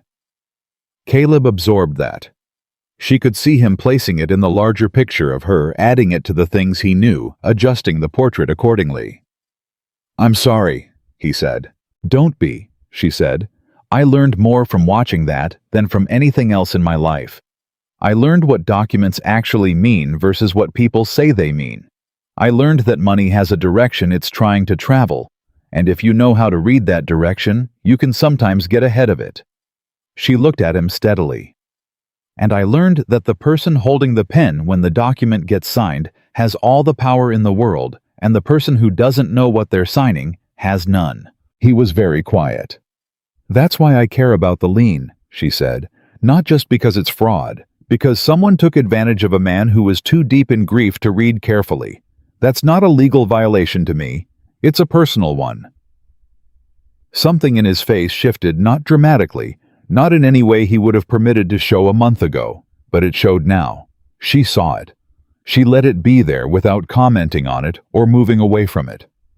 Evelyn, he said. The affidavit is filed, she said gently. Henry's looking for Prater. Garrett's report goes in within 4 days. We've done everything we can do today. She stood up. Let me make supper. He caught her hand, not dramatically, just his hand over hers on the table for one moment, warm and calloused and very certain. She stopped. Thank you, he said, not for anything specific, for everything. She turned her hand slightly, just enough to acknowledge the contact without making more of it than either of them was ready to name. You're welcome, she said. She made supper. 3 days later, Mallory came back. This time, he didn't come alone. He brought a man with him. Younger, sharp-faced, carrying a leather satchel that had the look of legal documentation about it. They came in the same good buggy, the same matched pair, and Mallory stepped down with the same pleasant, patient expression he always wore, except that this time Evelyn, watching from the window, could see the calculation behind it more clearly than before. He had learned something. She could tell by the way he moved, less certain than his last visit, the pleasant expression working slightly harder than it should have needed to. She was at the door before Caleb reached it. "Mr. Mallory," she said. He tipped his hat. "Mrs. Carter, is Mr. Whitaker available?" "He is," she said. "I'm also available, and I'll be present for any conversation you have with him." A beat. "Of course," Mallory said. Still pleasant, working harder at it. They came in. The young man with the satchel sat where indicated and said nothing. Mallory took the chair across from Caleb, who had positioned himself at the table with the particular quality of stillness that Evelyn had come to read as his version of readiness. Mallory set his hat on the table. He looked around the room in a way that was meant to seem casual, and was not. She had seen him do it the first time, too, assessing, inventorying, looking for signs of continued deterioration. She had made sure there were none. The house was in the best order it had been since she arrived. "I'll be direct," Mallory said. "I understand you've been in contact with the regional bank office, and that there is an independent assessment of the property underway." "That's correct," Evelyn said. Mallory's eyes moved to her. "I was speaking to Mr. Whitaker." "And I'm responding," she said. "I manage the accounts for this operation. Any conversation regarding the property's financial or legal status is one I'm part of." Another beat, longer this time. Something moved behind Mallory's pleasant expression, a recalibration, a reassessment of the variable she represented. "Very well," he said. He looked back at Caleb. "I want to make a new offer." Caleb said nothing. He looked at Evelyn. She gave the smallest nod. The agreement they'd established before Mallory arrived let him talk, give nothing away. "The previous offer stood at fair market," Mallory said. "I'm prepared to increase it by 15% in recognition of the improvements that have been made to the property in recent weeks." Evelyn did the arithmetic instantly. It was a better number. It was still well below what the ranch could be worth with another 6 months of proper management. And it was suspiciously timed, arriving after Garrett's visit, after the lien challenge was filed before the bank's appointed assessment. He was nervous. That was what the increase meant. He was offering more because something in his plan had shifted, and he wanted to close before it shifted further. "That's generous," she said in a tone that was neutral enough to communicate nothing. "I think it reflects the genuine value of what's been built here," Mallory said. He had a talent for making acquisitiveness sound like appreciation. "Can I ask a question?" she said. "Of course." "The lien filed against this property by Mallory Land and Development Company 14 months ago," she said. "We'd want that fully released as a condition of any sale." The room changed. It was subtle. Mallory's face didn't break. Men like him didn't permit that, but the quality of his stillness shifted. The young man with the satchel looked up from the table. Something passed between them too quickly to catch. "I'm not sure what you're referring to," Mallory said. "I think you are," she said. "A lien in the amount of $412 filed at the county recorder's office attributed to your company. We found it in the property records." She paused. "Mr. Whitaker has no recollection of agreeing to any lien, which is why we've filed a challenge with the county court on the grounds of fraudulent inducement. The challenge is currently active." Silence. "We also have a witness," she said. "Someone who was present when a representative of your company collected Mr. Whitaker's signature on a document he was told was a county census form." She did not actually have the witness yet. Jim Prater had been located by Henry's contact in Pueblo, but had not yet provided a signed statement.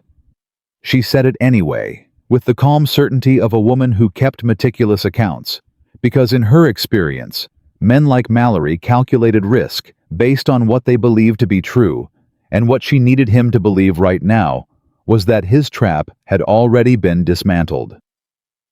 Mallory looked at her for a long, steady moment. She looked back. "These are serious allegations," he said. "They're documented ones," she said. "The filing is a matter of public record.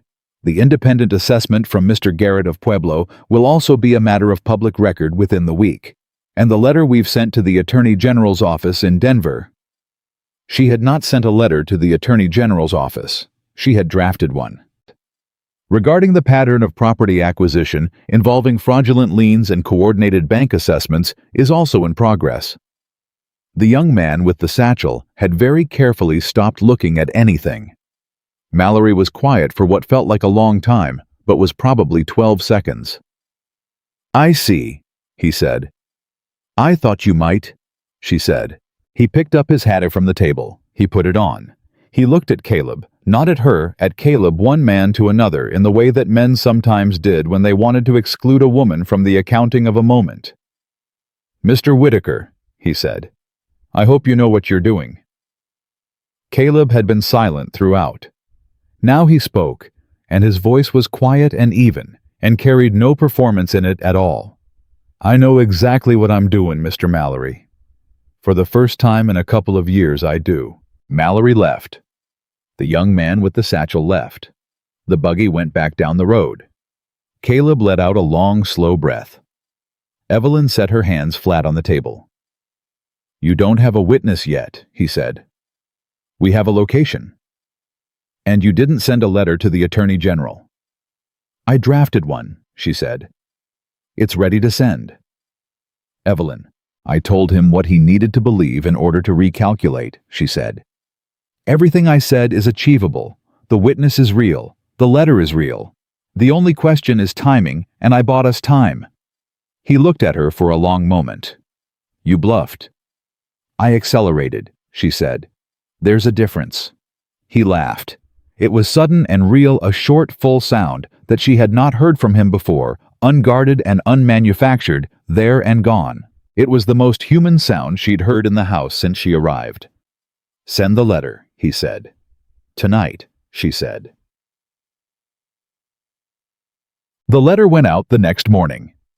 2 days after that, Henry Dawson rode out with news that Jim Prater had been found and was willing to provide a signed statement that a man representing himself as a county official had visited the Whitaker Ranch 2 years prior, that Prater had been present, and that the document presented for signature had been described explicitly as a census form. Prater wanted nothing to do with Mallory and was, in Henry's words, righteously angry about having been in proximity to fraud. The statement arrived by fast mail 4 days later. Evelyn read it, copied the relevant portions into the court filing supplement, and added it to the growing file she was maintaining with the careful systematism of a woman who understood that the difference between a claim and a fact was documentation. And then on a Tuesday evening, when the temperature had dropped to its lowest point of the month, and the fire needed feeding every 2 hours to keep the house warm, 3 things happened in rapid succession that none of them had planned for. First, one of the cattle in the east section broke through a fence board weakened by ice and went down into the creek gully. Not seriously hurt, but lodged and requiring immediate extraction before the cold did what cold did to a wet animal. Second, the sky opened. Not a gentle snowfall. The real thing, the deep winter storm that the mountains had been building toward for weeks, arriving all at once with the intention of making itself felt. Wind like a physical force. Snow horizontal and serious. Temperature dropping by the minute.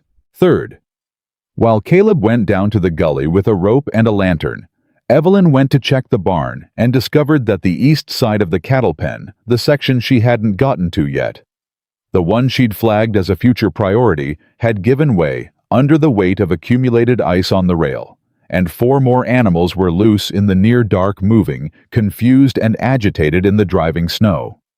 She did not stop to think about it.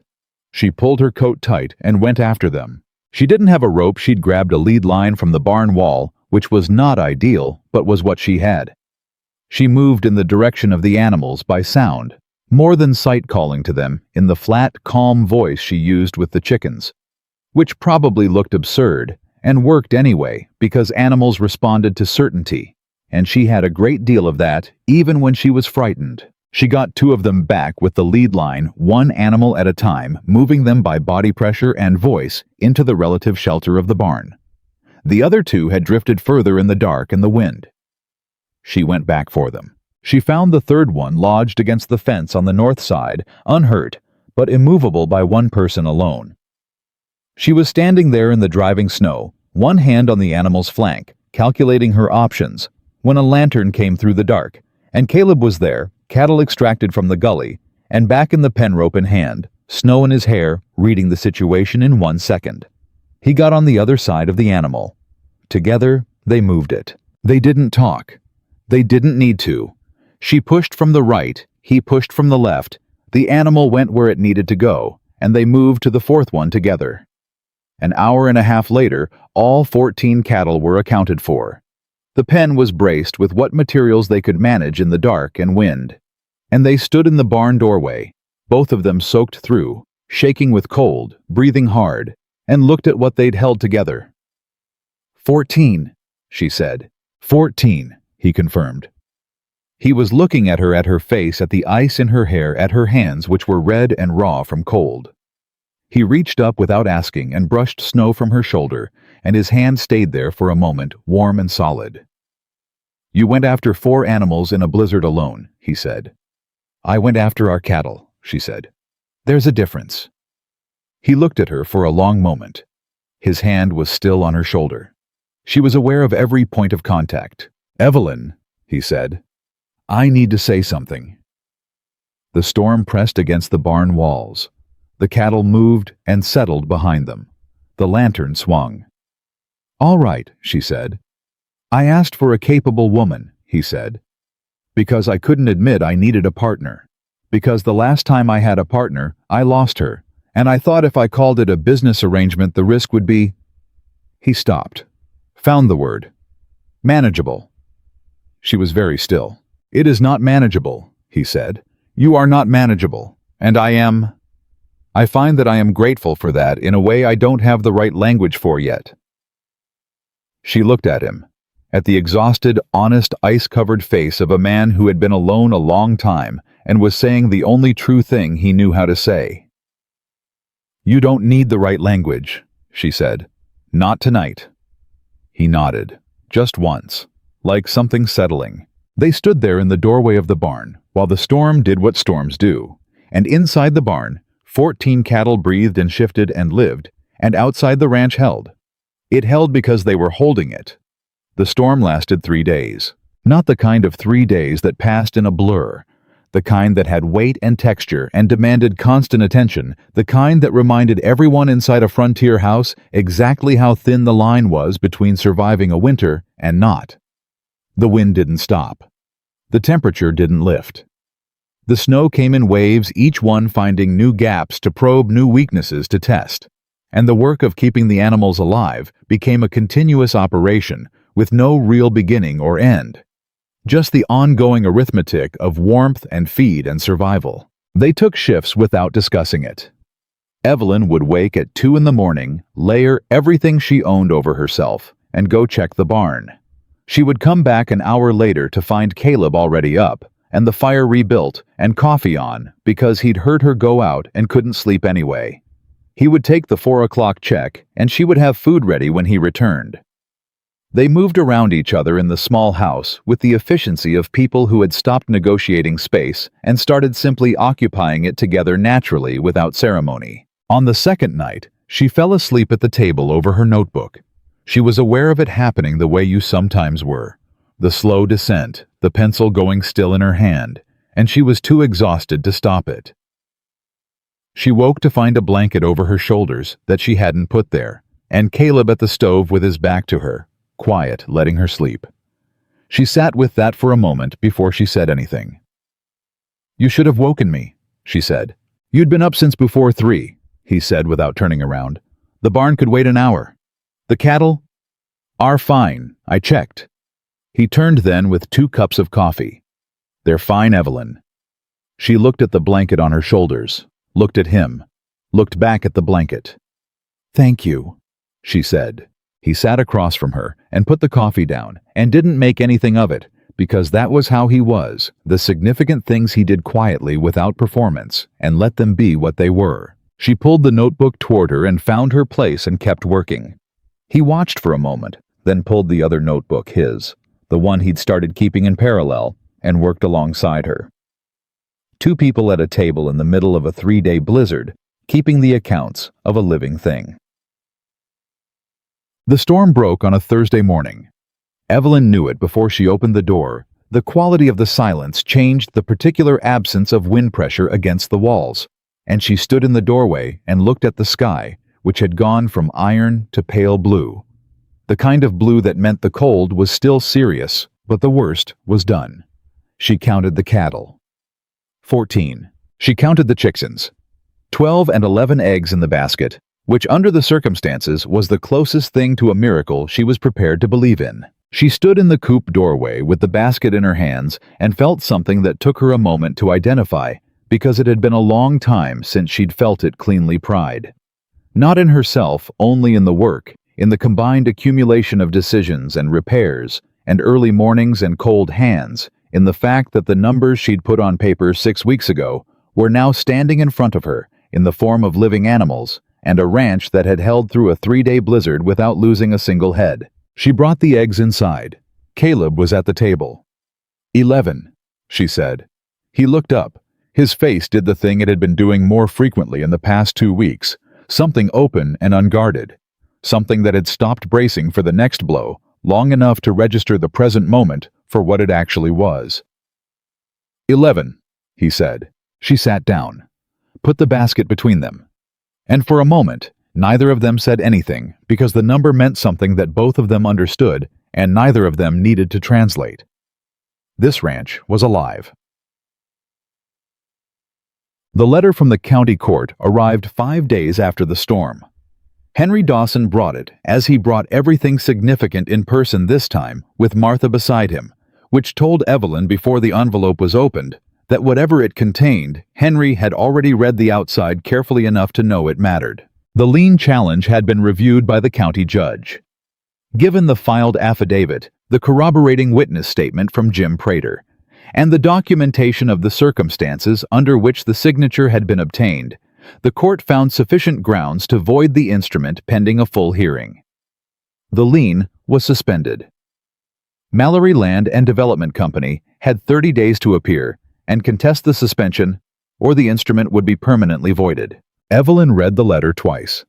Then she set it flat on the table and pressed both palms against it as if she needed to feel it was real.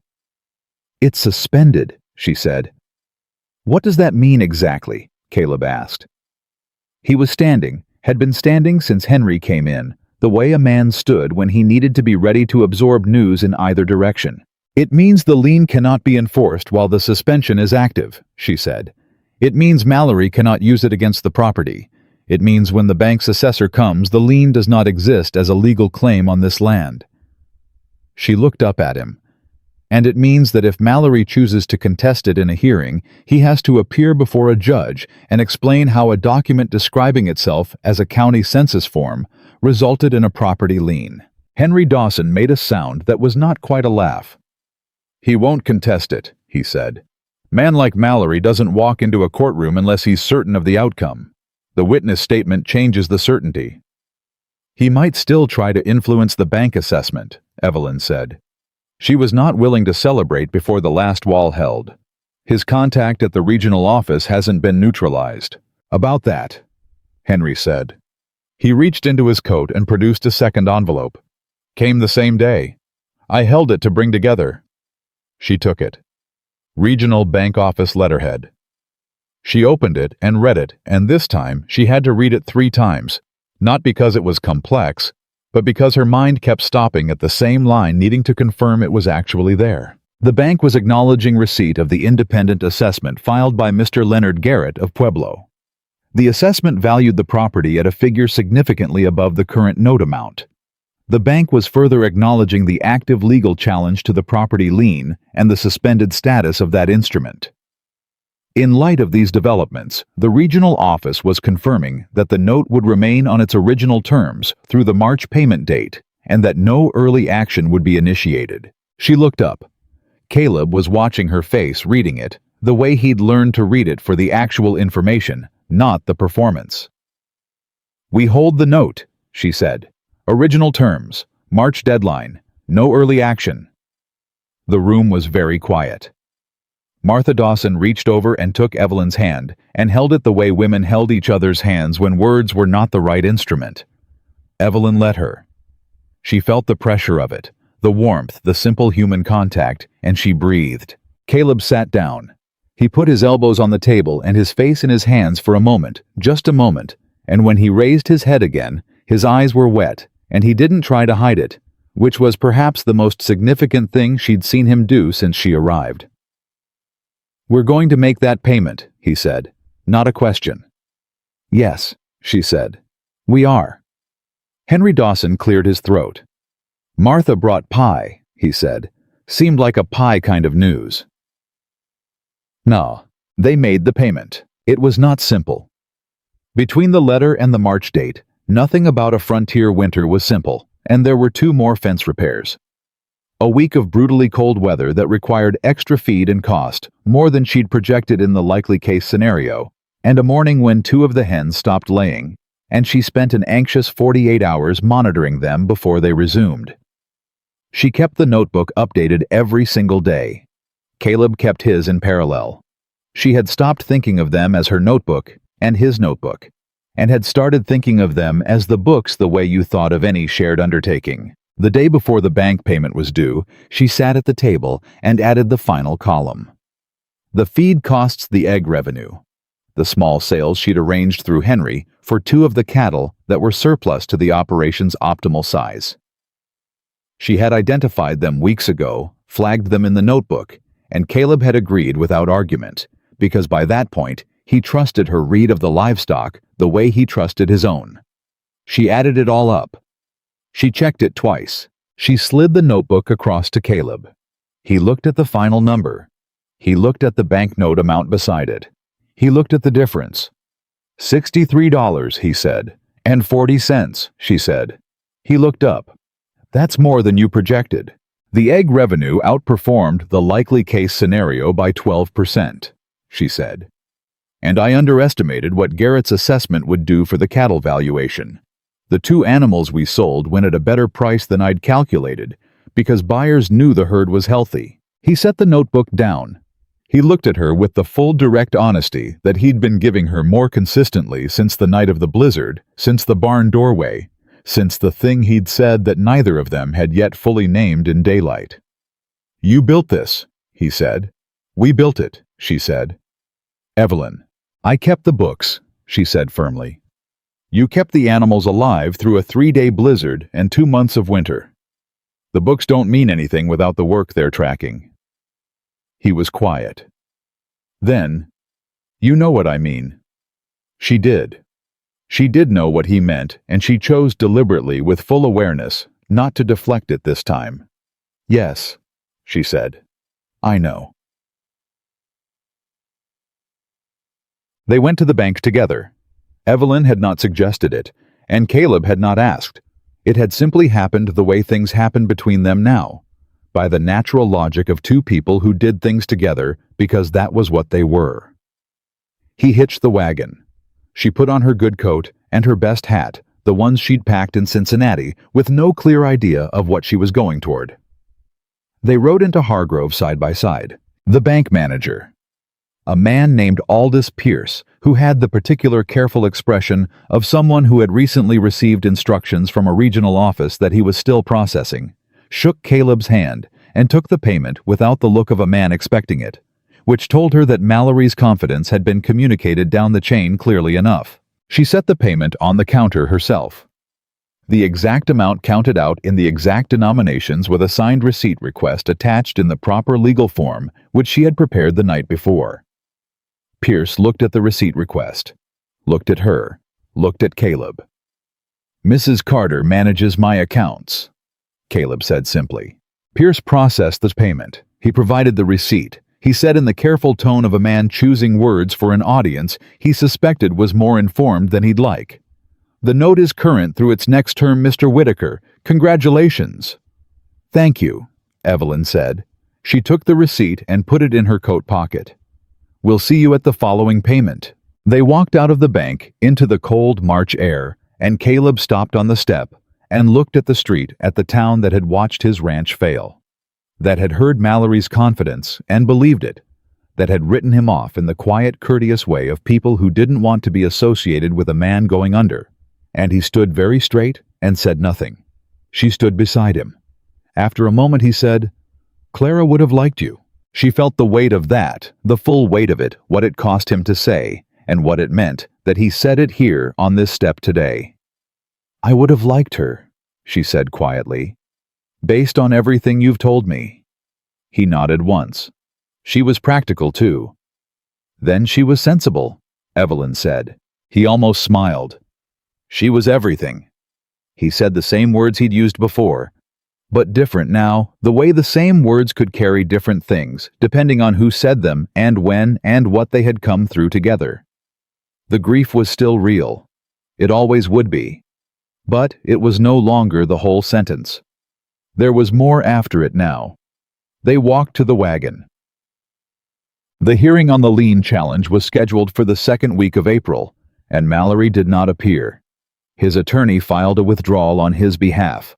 The lien was permanently voided. The county recorder's office updated the property record. Evelyn received the certified copy in the mail and added it to the file she was building, the complete documentation of the Whitaker ranch recovery, every page of which she intended to keep indefinitely. Henry Dawson heard through the network of information that moved through frontier towns faster than any telegraph that Mallory had shifted his attention to a property in the next county. 2 ranches down New Target. Same pattern, presumably same architecture of pressure and fraud and waiting for a man alone to break. She wrote an anonymous letter to the county recorder in that jurisdiction. She described the pattern in specific and documented terms. She did not sign it. She sent it with Henry's outgoing mail on a Tuesday and did not mention it to anyone except Caleb, who looked at her for a long moment when she told him and said, "That's not in the arrangement." "No," she agreed. "It isn't." "You did it anyway." "Someone should," she said. He was quiet. Then, "You can't fix everything, Evelyn." "No," she said, "but I can document it." He looked at her with the expression she knew best, now the one that had started as pure assessment and had become over the weeks and months something layered and particular and entirely his, a look that belonged to no version of him that existed before she arrived. "What would you have done," he said slowly, "if you'd gotten to that train platform and someone had actually been there to meet you?" The question surprised her. She thought about it honestly the way she tried to think about everything. "I'd have been relieved," she said, "for about 10 minutes, and then I'd have started taking inventory." He laughed, the real one, the unguarded one she'd first heard after Mallory left, and had been storing as a reference point ever since. "And if I'd been a different kind of man," he said, "an easier one, less closed." "I'd have had less to work with," she said simply. He stopped laughing. He looked at her. "That's a strange answer." "It's an honest one," she said. "I don't do well with easy, Caleb. Easy makes me feel like I'm not needed. And being needed is—" She paused, finding the real word for it. "It's important to me. More than I knew before I came here." He was very still. "You are needed," he said. "For the record, in case that's a thing you require documentation of." She looked at him. "Are you making a joke about my notebooks?" "I'm making a statement about the facts," he said. "You're the one who likes facts." She felt something move in her chest, warm and solid, and not at all like the careful, managed thing she had been permitting herself to feel since Cincinnati, since the train, since the moment she'd walked up to a strange door in a Colorado blizzard and knocked on it because there was nothing else to do. "Caleb," she said. "Evelyn," he said. "I didn't come here expecting—" She stopped, started again. "The arrangement was clear. The terms were clear. I want you to know that I have not—" Another stop. She was not usually this imprecise with words. She was finding it difficult to be precise about this particular thing. "I know," he said. "You don't know what I was going to say." "You were going to say you didn't come here expecting to stay," he said. "Past the winter, past the banknote, past the arrangement." She said nothing. "And I was going to say—" He continued in the careful, measured way of a man choosing words for something that mattered too much to get wrong. That the arrangement can change, if you wanted it to. The terms are— He paused. Negotiable. She looked at him for a long moment. At the ranch outside the window, repaired, recovered, alive. At the notebooks on the table, 2 sets of handwriting in the same columns. At the man across from her who had been alone too long and had called it competence when what he needed was partnership, and who had let her slowly and painfully and honestly become his partner in every way that the word could mean. "What new terms are you proposing?" she asked. "Permanent," he said. "If you'll have it." She held that word. Permanent. The weight of it, the realness of it, the way it closed the door on temporary and arrangement, and the careful managed distance she'd been keeping between herself and the future. That would require renegotiating the original agreement, she said. "I know." "I'd want it in writing," she said. "Properly witnessed."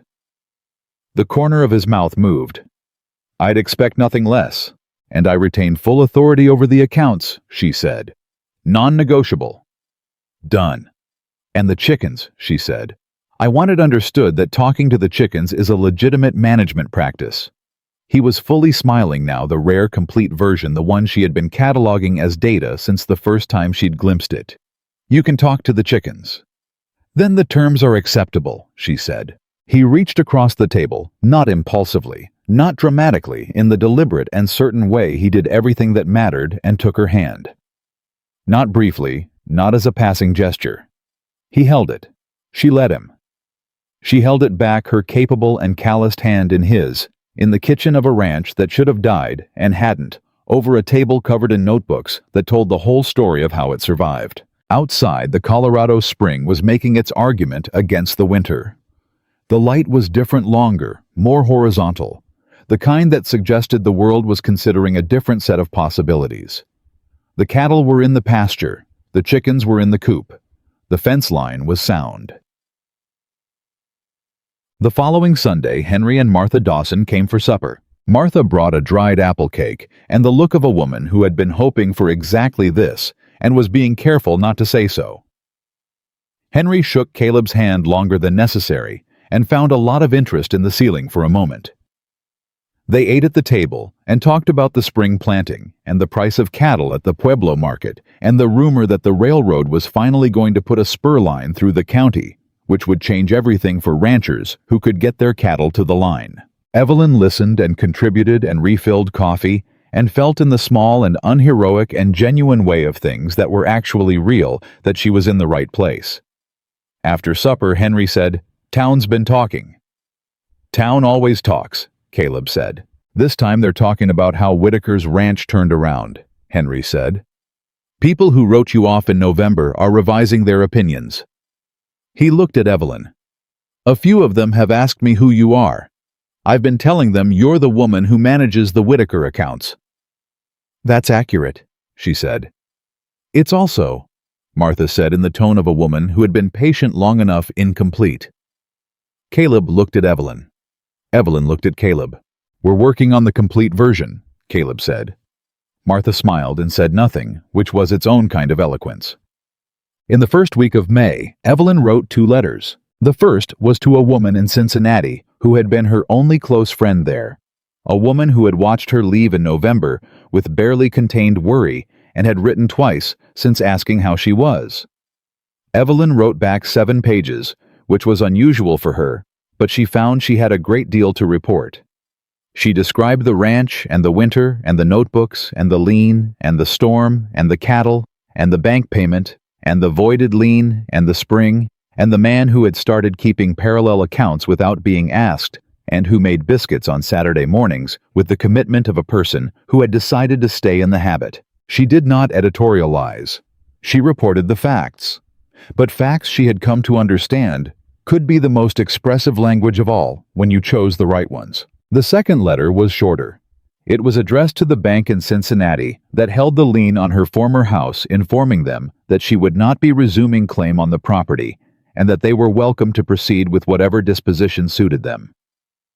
She signed it, Evelyn Carter, Hargrove County, Colorado, and felt when she sealed it the clean, specific feeling of a door closing on something that had already been completed.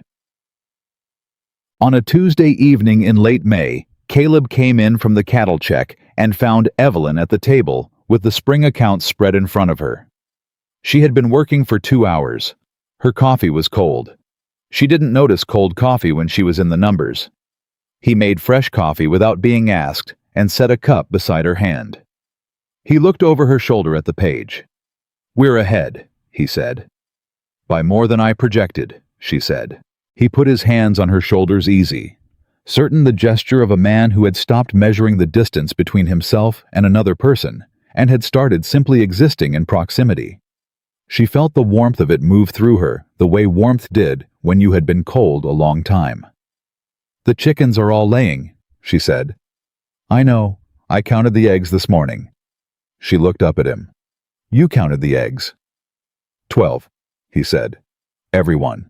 She held his gaze, this man who had called himself a transaction and meant it, who had advertised for competence because he'd forgotten how to ask for anything human, who had let her into the books and the barn and the grief and the long, slow work of choosing to still be alive. "Caleb," she said. "I know," he said. He meant it the same way he'd meant it the first time. Not that he knew what she was going to say, but that he knew what was true and was not afraid of it anymore. She turned back to the accounts. He stayed where he was, hands on her shoulders, looking at the numbers they had made together from nothing but work and will, and the refusal to let a good thing die because it was inconvenient to save it. The ranch did not become a legend because anyone declared it one. It became one the way real things do. One fixed fence, one recovered animal, one documented number at a time by two people who had each arrived at a doorstep with nothing left to lose, and had found against all reasonable expectation that nothing left to lose was exactly the right condition for building something that would last. Evelyn Carter had not come to Colorado to be saved. She had come to work. And in the working she had saved something, not just a ranch, not just a man, but the specific and irreplaceable thing that happened when two broken people stopped waiting for rescue and started quietly and without ceremony rescuing each other. That was the whole of it. That was enough. That was everything.